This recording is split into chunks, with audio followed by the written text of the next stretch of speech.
Good morning, Champion School of Real Estate, customers, friends, students, Facebook friends, and certainly our podcast listeners.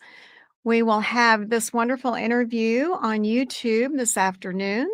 It will also be on our Real Estate Superstar podcast. Please subscribe to that wonderful channel. We have all of our superstars on our podcast as well as on the Champions YouTube channel. Today, the title of our interview with one of our great superstars out of Austin is How to Rise to the Top of Real Estate and Stay There. Staying there is such a wonderful thing to be able to express to people. Not only did I start out in 2016 as Rookie of the Year, but as I moved to 2020 Top Agent in Austin, 2020, her giving back to the community with the CARES program. She received the Big Heart Award recipient of Keller Williams Leadership. In 2021, she was again on the top producer list in Austin. And 2022, because of her wonderful leadership abilities, her teaching abilities, and staying on top of the business, she was appointed to the Keller Williams Agent Leadership Council for Southwest Texas.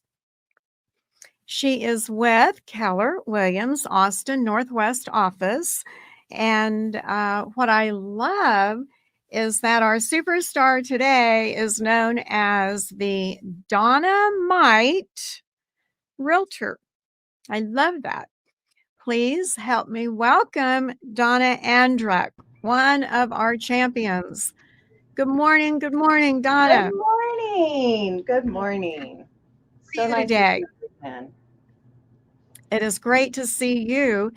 As I'd mentioned when we talked earlier, I so remember walking into our classroom one time in Austin a few years back and seeing your lovely face. And it was so great to see you again today.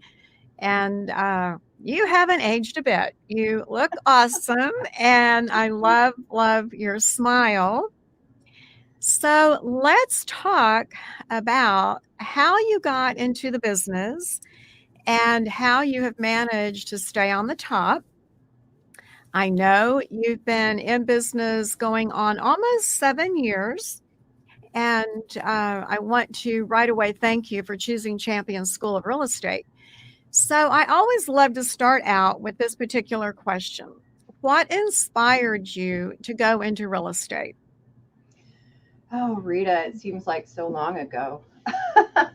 But yes, that's a great question. I know there's a lot of people that really don't know where to start. And my husband and I hit a point to where one career was ending and we kind of wanted to know where to go from there.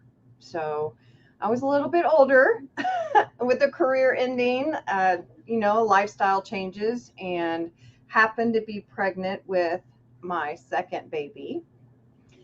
Who is going to hire somebody at my age, pregnant, and just retired from a different company?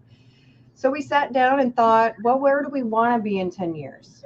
And what's the best path to get there? So I had rental properties when I moved into the marriage.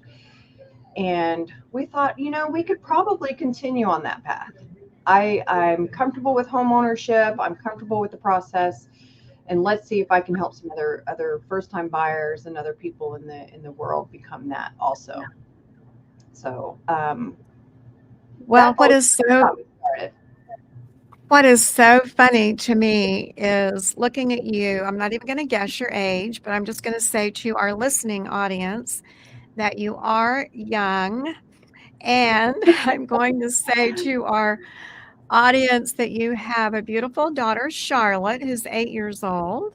And then you have JJ, who's 6 years old. Going into real estate, what was it like being a mom and starting out on that career? Oh, so every mom and dad probably struggles with that, having young kids, and am I, because I'm a go-getter. I was a workaholic before real estate. I might still be a little bit of a workaholic. And it's hard to keep the balance if you don't make it a priority. So it was a very supportive husband. I could not have done it without my husband. But he gave me the flexibility, show houses at night, go to listing appointments, work on the weekends. I normally would take a Wednesday off to spend some time with my young kids before they were in school. It was a struggle. And you always, no matter what your job choice is, you always have that guilt. Am I taking away from my kids, that mommy time? And so every day when I dropped them off, even if I would have been in the corporate world, I still would have struggled with that mom guilt. And am I taking Oh, away exactly. the little things? Mhm. But it's 100% my family support. Awesome. I want to say your discussion about having a family and that difficult conversation you have with yourself. We try to remove guilt out of the question or out of the thought processes. But what I loved about going into real estate when I started out as a new agent in Plano, Texas, was I also had two little children, and I loved it because I could go to their functions and could take them places and tell my clients, well, I have an appointment. I already have an appointment at that time. So let's make it at this time. And as my five children grew up, and I love saying that because I tell everyone you can have your own business, be an entrepreneur, and also raise a family. And I'm proof positive of being able to do that. But I love the flexibility of being able to go to their functions and still operate a business. But that word flexibility has many meanings, and I know that you are very aware of that. So I want to congratulate you on another thing, and that is your involvement with charity, your involvement with the CARES program. Can you tell us about your embarking on building the tiny house and how that program works and sort of fit into your real estate career? Yes, absolutely. So at this brokerage, we truly believe that money is good for the good that it can do. And I grew up struggling. Um, I definitely broke the chain in my family, and I took the life by the horns. But I've always had a calling to give back, whether it's through my time, finances, resources, knowledge, whatever I can do to help someone else's life be better because they know me. That was my goal. And the last 2 years, I've been able to give significantly because of my client base. They 100% get credit for what I can give. And the tiny home is in Mobile Loaves and Fishes, which is a homeless camp where people can go and build a community and learn the resources to not be homeless. And they help you get jobs. They help you, you know, become the re-implement into the active population. Mhm. And that's that call to my heart. And this year, that's Wow, most of my dollars went this year. that says so much about you. We talk in our marketing classes about giving back. Giving back allows you to not only feel good and help others, but it also demonstrates to the community that you're serving that you are definitely part of that community and you're not only making a living by selling homes in the city, in the town, in the community, but you're also helping that community and most definitely being involved and giving back, not only money, if you don't have a lot of money to give back, certainly time is just equally as important.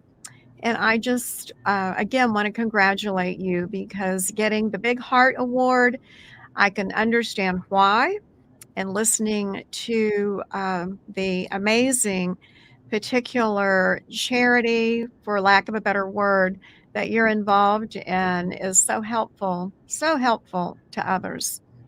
I want to take you back to when you started. 2016, you were Rookie of the Year starting out. Can you can you let our new people know, what did Donna do, Donna my realtor do, starting out as a new person that allowed you to move up to the top in that first year of business? What did you do? What were your activities in real estate? So we need to go back to, don't let anyone tell you that you cannot make a transaction in the first 6 months to a year. I blocked out the naysayers and I just went after it. I did a lot of open houses. I found the top producers in my market center.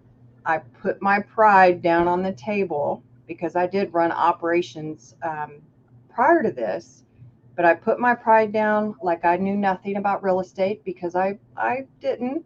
And I followed the top producers around like a little puppy. And luckily, I'm in a market center where we will share everything that we possibly have. And it's really up to you on how much you do. But open houses was a way to get in front of people. I held open houses for other realtors. I, you know, put a lot of signs out. I advertised, free advertising. So don't spend money in your first year and get in front of people. Talk about real estate. Work on that 30-second pitch that you have for somebody, because as soon as they find out you're a realtor, they ask, how's the market? So you need to be able to answer that intelligently. You have hit on so many particular nuggets of good information that I want to just repeat. And that is, when people tell you, why are you doing real estate? Oh my gosh. You know that you have to tell people that you're in real estate and ask for the business. Yes, you do. You wear your name badge and people instantly start making conversation with you. You do tell people that you're in real estate. The whole world is interested in real estate. And from my 40 years in the business, I can say just about the whole world would like to be in real estate. It has this charm to it. And then the reality is, it is definitely a tough job if you do it right. And by tough, you have to be intelligent. You have to get up in the morning, suit up, show up for work. And so don't let, as you mentioned, the naysayers tell you otherwise. Don't depend on others Mm-hmm. to hold you up. In other words, I always love to say, if it's to be, it's up to me. So you obviously had great support from your husband saying, go for it, do it. But ultimately, it was up to Donna to make it happen. And I congratulate you for that. Open houses, they are awesome. Most definitely, you're donating your time with open houses. I love it that you said meet and greet people. You did that. You gave your time. Those work all day long. So as you got a little more experienced in the business, what did you first start spending money on? What would be at the top of your list once you have that, let's say 1% of your income to basically appropriate for marketing materials or business? What would you suggest, and what did you do? That is, that's a good question. I'm very intentional with my money in my personal life. So I try to do the same thing in my business. So when I did open houses, I would get a bunch of stuff from title companies. They have great resources that can explain the area and market, make you look like a professional. I would say my first, yeah, it would have to be mailers. Mailers, you find that area that you want to be in, and you send, come from contribution. You send them something that's useful to that area. You do not say, hey, look what I sold, or, the classic stuff, because that goes straight in the garbage. If you come from contribution, how to protest your taxes, refinance if That's an the interest rate is excellent off, topic. stuff How to like that. refinance. You're right. Yeah. So They it's also mailers, it's being out there and yeah. they want value. They want value coming through the mail on the mailers. And another particular area that is easy for agents to compile, and those are the statistics of their neighborhood. What is the average sales price? How many days did it take in your neighborhood for homes to sell? They love that particular information. So you were very smart to make it a targeted with good information. So, what about fear? When you started out in your new career, you had been in the corporate world, decided to go into real estate. What kind of fears did you have, and do you still have fear today? How do you deal with fear? Every day there is some type of fear that looms over you, and it's normally a particular lead generation that's not your favorite, or you look at your board and it's not full, a deal didn't close. So there's a bunch of different fears that you're going to have, and it's hard. Real estate is hard. um, it's just it's practicing enough, knowing the market, knowing what to say to people, not to convince them to sell or buy, but to find out if you can help them and do the best helping them, and working through those conversations. So action gets me past the fear every time, because there is no problem that cannot be solved by lead generation and talking to people about real estate. That is a powerful statement. I hope and believe that our students will go back to YouTube today and listen to this again because you've already given them, I've been counting 8 good points Ooh, to improve their business and or get started on their business. But when you said there's no fear that can't be overcome, that is very powerful coming from you, mom, 7 years in the business and how you deal day to day. And you mentioned you have to stay involved with lead generation. Pretend as though I'm a brand new agent and I have no idea what lead generation is. Explain lead generation, if you would, Donna. oh, Rita, this is perfect timing. So today marks the year or the day that I got my license.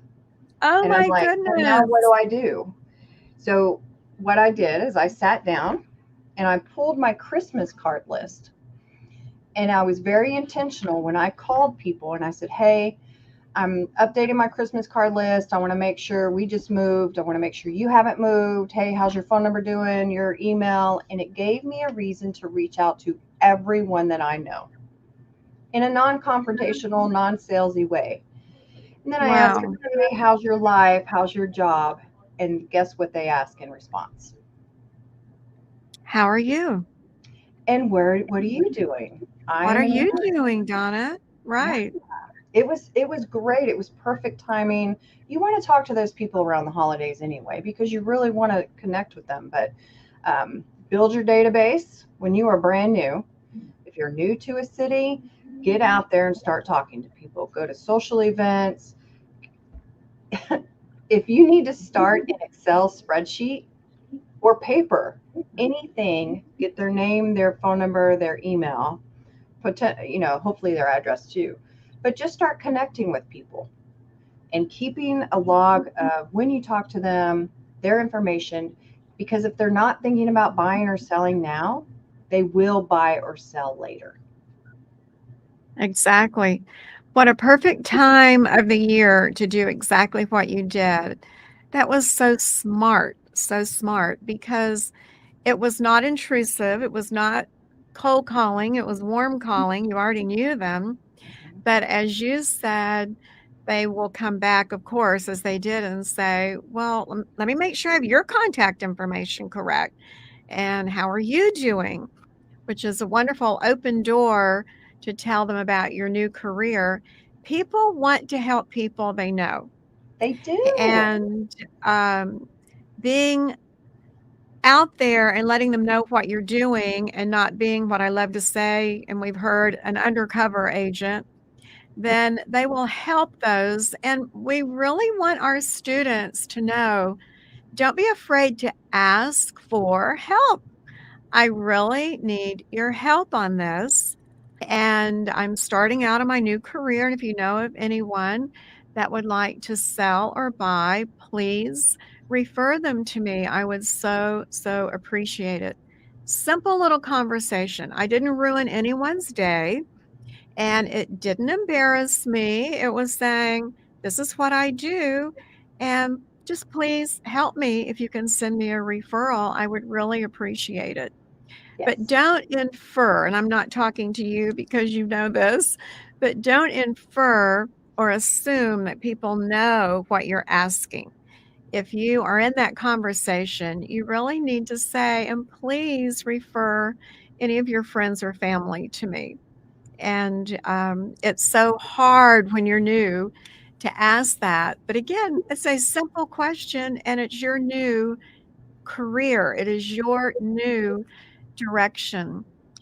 Um, I love it that, again, you started out and got your contact list together.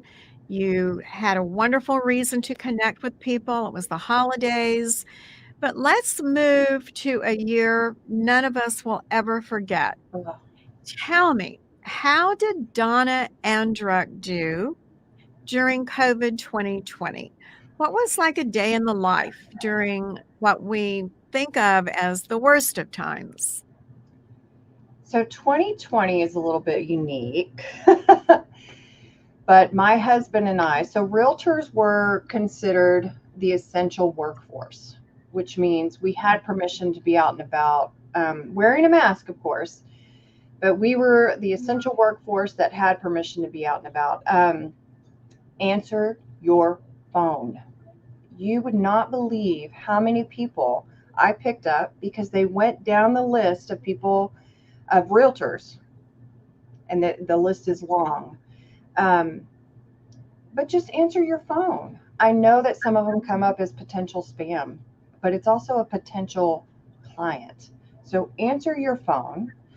And of course, if you're scared of, if you're worried that you're going to get sick, don't go out. That's not my advice. I was not worried about getting sick. So I was okay exposing myself. I didn't get COVID and I still haven't had it, by the way. But Congratulations. don't do anything that is going to put your health at risk. But answer your phone and be willing to go out. When I know that some agents are very strict about, you have to meet with me before we go out, before I tour you, before you're in my car, before I meet you somewhere. But if a buyer calls you and you happen to be a Zillow call or some indirect way that they called you, go see them, go meet them. If you're worried about safety, get a picture of their ID or something. Just say, hey, I'm going to be here at this time. When you get there, make a phone call. um, show, Exactly. And make that show phone people call love. in front of them. Yes. Yeah, make And go yourself out and do visible. it. When You you do even open houses, said, sorry.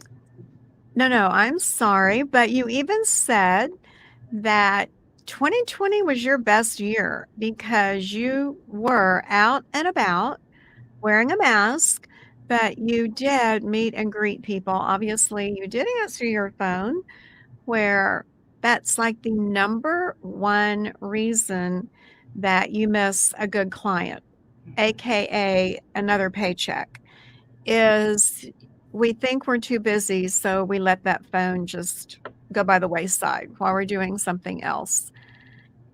2020 being a great year for you, how did you deal with the whole anxiety issue of sellers having to show their homes, being worried about being sick or catching COVID, and buyers the same?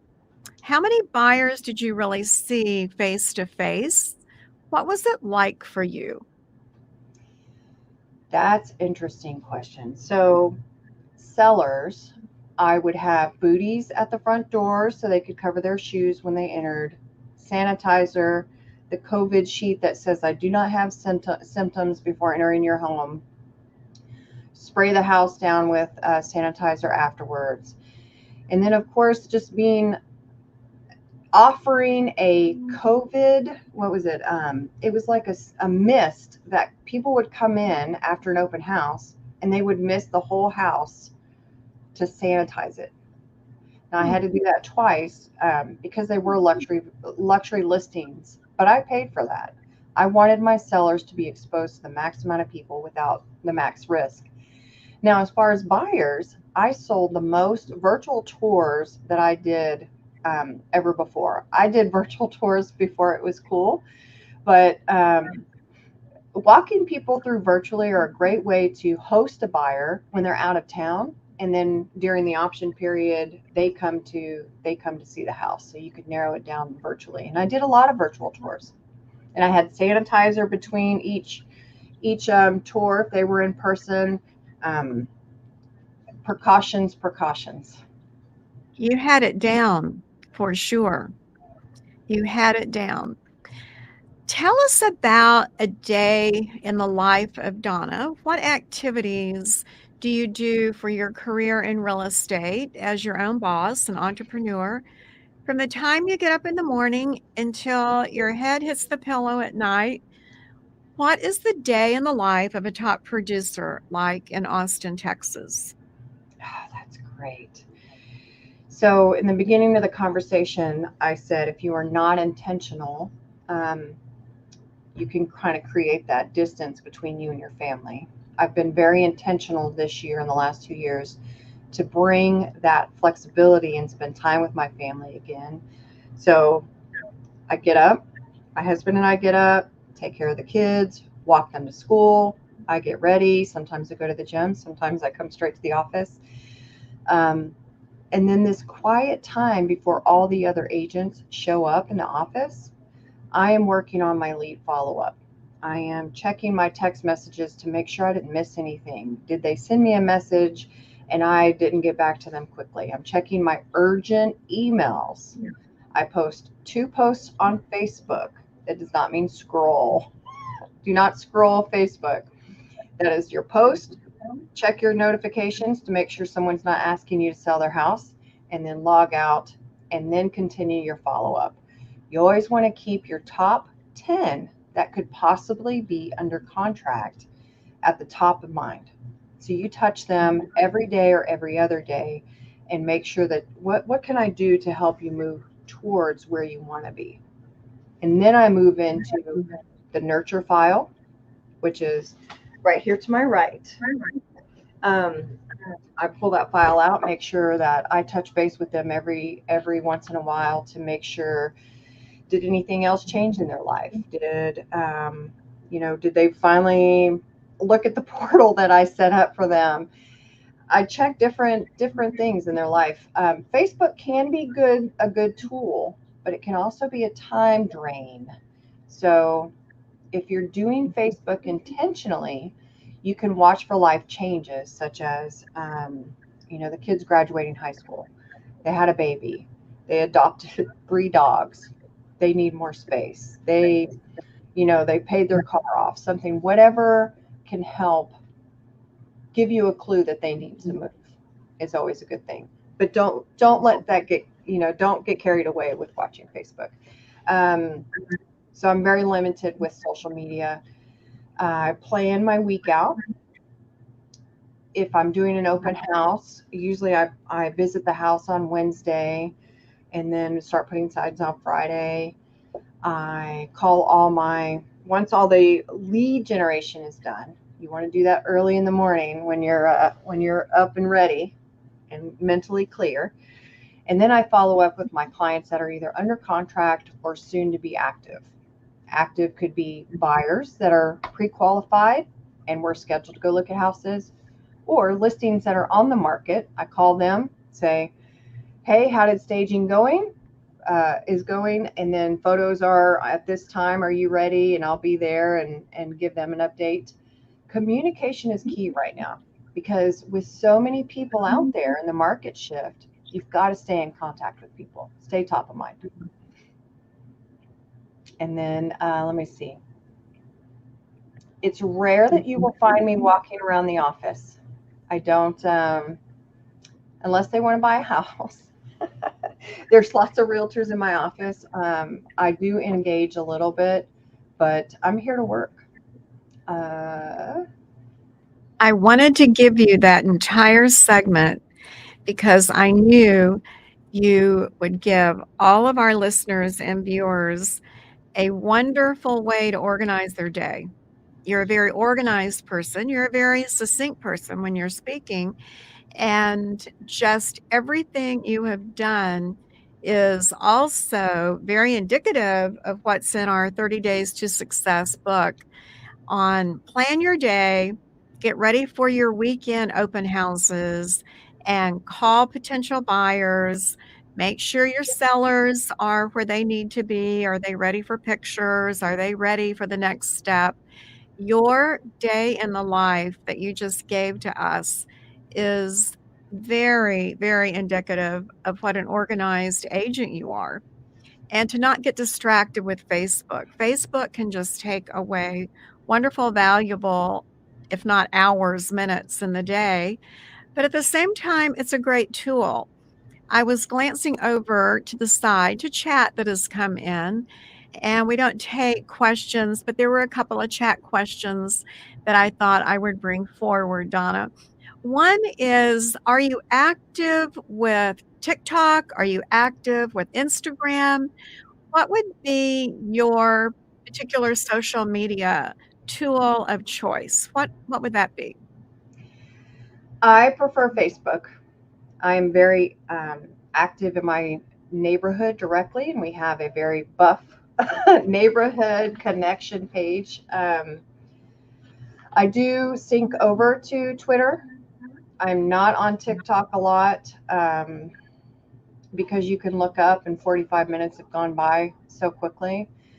I think that video is a key to moving forward, and if you are into videos and social, that you should start that, but in an organized fashion. You can have a sense of humor and be a realtor and be professional, but once you give a certain perception, then that's hard to reverse. So you can still have fun and be professional. Just be careful what you put out there, because Absolutely. they That's they such a good cyber you. that is such a good point because in corporate America, we know as well, when they're interviewing people, they do go to their Facebook page to see, well, what are they like sort of in their real world?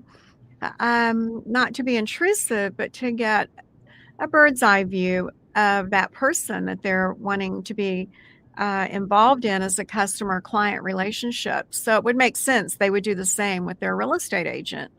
So thank you for bringing forward. Be careful what you as the agent post on Facebook. It can be such a valuable tool for open houses, videos being professional as well. Very, very good advice. And another question that I see is, how are you dealing with, we want to call them disruptors in the marketplace? When I know, believe it or not, I'm old enough to remember when the internet came into place. And as real estate professionals, we were all worried that the internet was going to take over our business. We would all go out of business. That did not happen. We still, and year after year, know that buyers, sellers want the interaction, the communication you mentioned, but there are always disruptors. How do you deal with disruptors in the marketplace? Oh, this is so challenging, especially for new agents entering. Um, People can buy a house online. Now, just because you're in classes, this proves that you absolutely know enough to help them than them buying on their own. So, the fear of, I don't know enough, put that aside, because you definitely know more than someone clicking on a button and buying a house. People want a relationship. They want professional advice. They want access to professionals. Um, we are not going away anytime soon. The, the challenge is don't let that talk scare you from talking to people, even if they're, because everybody's on Zillow. Every one of my clients look at Zillow, send me properties off Zillow, but continue to call me because I stay in touch. Um, Discount agents, they're out there. They're giving away their own money in exchange to get the deal. And And you it's just have to be your consistent, reliable, honest self pure and know. intentions. Yes. I love the word intentional. You keep saying that word, and it's a very solid word. Be intentional about everything that you do, particularly when you mention ongoing communication is so very, very important. And it also should be very intentional for sure. Let's think about why in May you decided to get a broker's license. What Yeah. about getting your broker's license was important to you?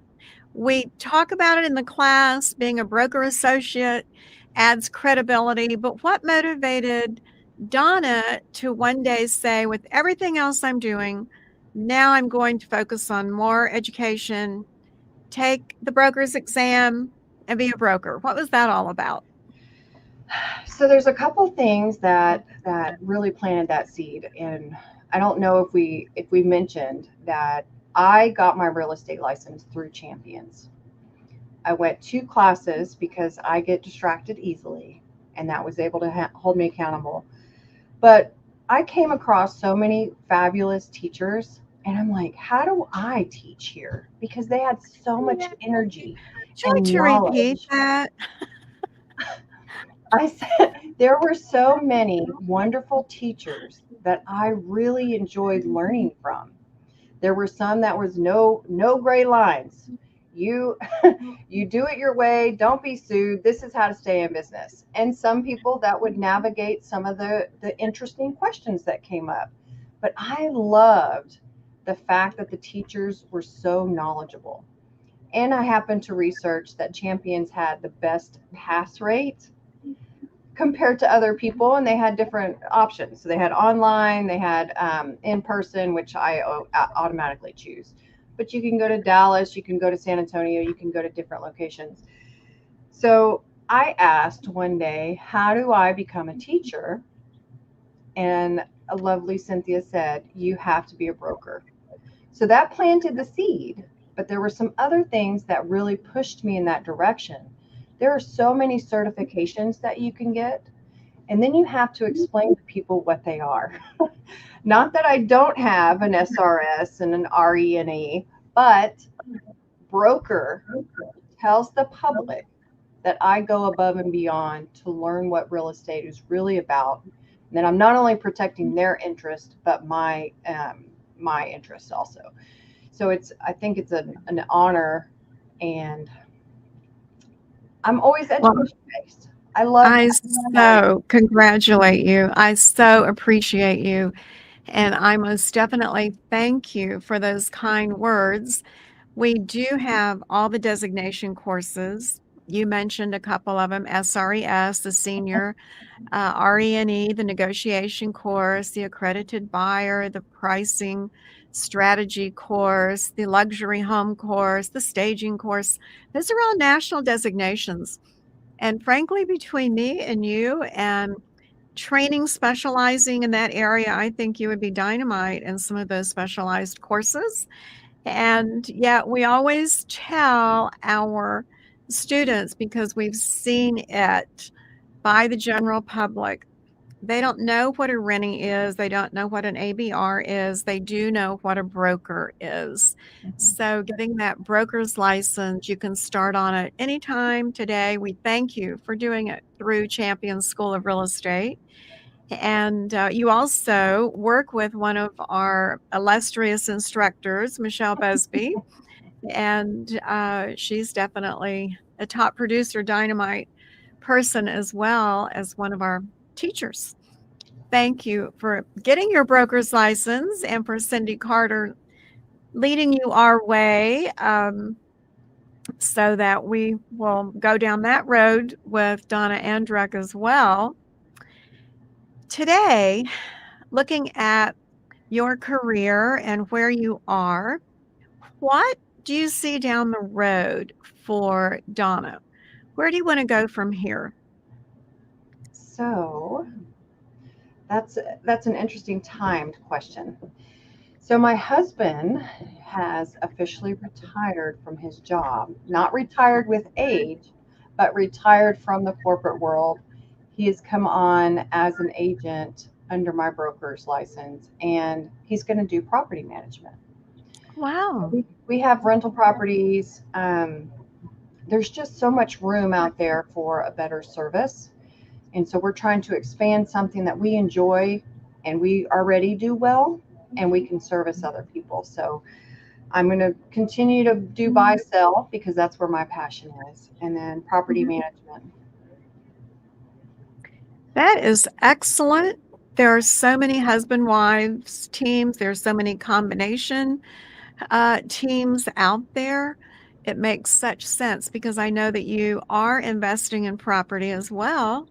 And to have your own in-house property manager makes a lot of sense. So congratulations to your husband as well.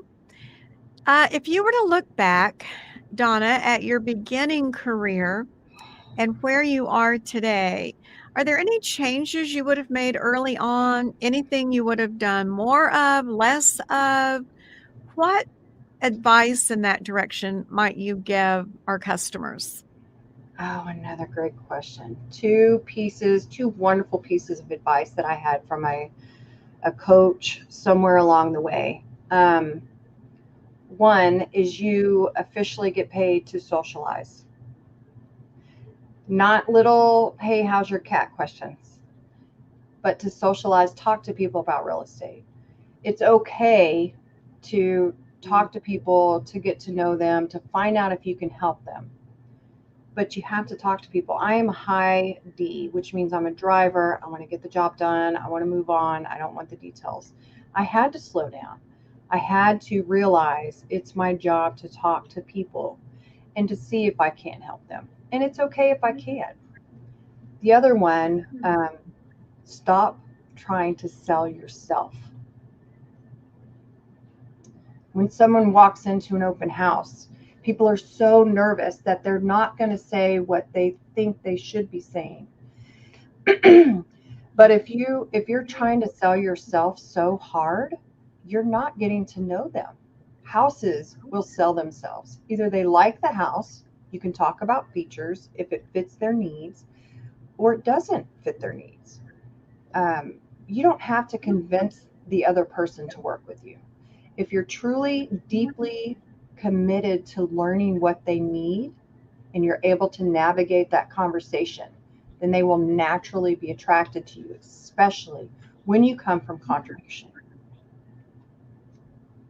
Those are outstanding motivational words to leave on today. I want to thank you again, Donna Andruk, Keller Williams, Austin Northwest, and tell you how proud we are that you are a Champion School of Real Estate champion. And now your husband coming into the business as well.